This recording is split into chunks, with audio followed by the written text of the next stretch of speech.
It moves through the forest with the force of a landslide. Trees splinter and fall before a 60-foot-long creature of impossible bulk.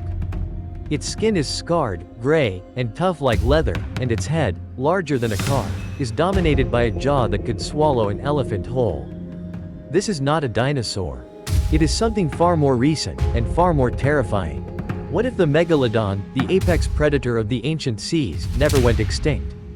And what if it did the one thing no one could ever predict? It came ashore. For this to happen, the laws of biology would have to be bent to their breaking point. The Megalodon was a creature of the ocean, perfectly adapted to a world of water pressure and buoyancy.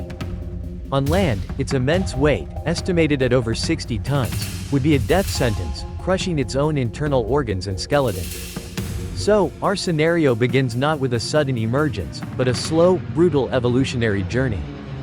It starts in the shallow, mangrove-choked coastlines of a world where its primary food sources, the ancestors of modern whales, were becoming scarcer. Driven by hunger, smaller, more adaptable populations of Megalodon would have been forced into the shallows. Here, a new set of evolutionary pressures would begin. The first change would be to its fins. The pectoral fins, already large and powerful for steering through water, would need to become load-bearing structures. Over thousands of generations, cartilage would slowly ossify, becoming denser, more like bone. The fin's structure would shift, developing thick, muscular lobes at the base, precursors to crude, powerful legs. They would be less for walking and more for dragging its immense body out of the water for short, desperate periods. Next, it would need to breathe. A megalodon's gills are designed to extract oxygen from water, completely useless in the open air. The adaptation would have to be something akin to the lungfish. A modification of the swim bladder, an organ used to control buoyancy, could evolve into a primitive lung. The creature would surface, gulping air, allowing it to remain in the oxygen-poor shallows, and eventually, on the muddy banks of the coast. This terrestrial megalodon, let's call it Megalodon terrestris, would be a horrifying amphibious predator. Its initial forays onto land would be clumsy, but devastating. It would haul itself onto beaches and into coastal wetlands, not to chase swift prey, but to ambush large, slow-moving animals that came to the water's edge. Early humans, large mammals, anything that strayed too close would be dragged back into the murky water. These coastal regions would become zones of absolute terror. The fossil record of this alternate timeline would be filled with the bones of land animals bearing the unmistakable serrated tooth marks of a megalodon. The ecological impact would be catastrophic. This new super predator would have no competition. On every continent it reached, it would establish itself at the very top of the food chain.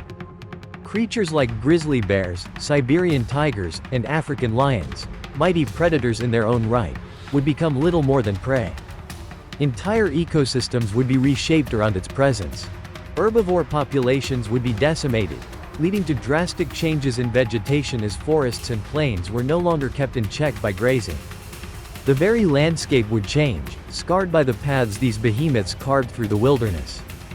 And what of humanity? For millennia, human settlements have thrived near the coast. In this new world, the coast is a death trap. Cities like New York, Tokyo, and London, if they even existed, would be untenable. Any settlement within a few miles of the sea would be a buffet. Humanity would be forced inland, away from the monster that ruled the shores. Our entire pattern of civilization, trade, and exploration would be stunted. The age of sail and maritime discovery might never happen. Why risk the open ocean when a monster could not only sink your ship, but follow you home? The first documented modern encounter would be a global trauma. Imagine a grainy video, shot on a smartphone. A creature the size of a whale, crawling with horrifying strength from the surf onto a popular beach. The panic, the disbelief, the sheer scale of it would be world-altering. How would we respond? Militaries would be mobilized. Tanks, helicopters, missiles. The hide of a terrestrial megalodon would need to be incredibly thick to protect it from dehydration and abrasion. It would likely be resistant to small arms fire, perhaps even some explosives. Killing one would be a major military operation, likely requiring anti-tank weaponry or naval bombardment. Scientific communities would be in a frenzy. How did this happen? How does it function? How can we stop it? But studying a creature that can swallow a research vehicle whole presents some unique challenges. We would be forced to study it from a great distance, using drones and seismic sensors to track its movements. Its behavior would be terrifyingly simple: feed, rest, and reproduce. It would be a creature of pure, relentless instinct. Ultimately, humanity would be forced into a new reality. A world where we are not the undisputed rulers of the planet. Coastal regions would be abandoned, becoming wild, terrifying zones ruled by these land sharks.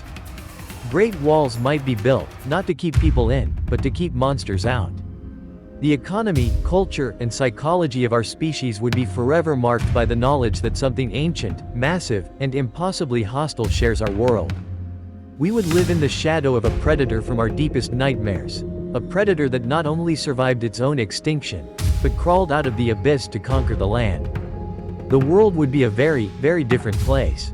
And the sound of splintering trees in the distance would be the most terrifying sound on Earth.